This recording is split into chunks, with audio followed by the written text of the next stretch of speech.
Breaking news చూస్తున్నాం. తిరుపతిలో tension వాతావరణం నెలకొంది. బాలకృష్ణ వ్యాఖ్యలకు నిరసనగా దిష్టిబొమ్మ దగ్ధం చేసేందుకు వైసీపీ ప్రయత్నించింది. దీంతో భూమన కరుణాకర్ ఇంటి వద్ద భారీగా పోలీసులు మోహరించారు. బాలకృష్ణ ఫోటోతో కూడిన బ్యానర్లను పోలీసులు లాక్కున్నారు.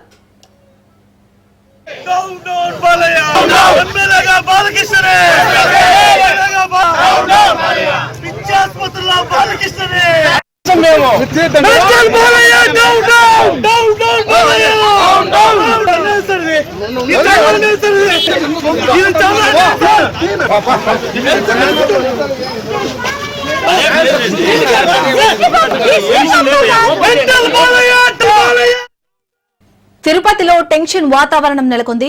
బాలకృష్ణ వ్యాఖ్యలకు నిరసనగా దిష్టిబొమ్మ దగ్ధం చేసేందుకు వైసీపీ ప్రయత్నించింది. దీంతో భూమన కరుణాకర్ ఇంటి వద్ద భారీగా పోలీసులు మోహరించారు. బాలకృష్ణ ఫోటోతో కూడిన బ్యానర్లను పోలీసులు లాక్కున్నారు.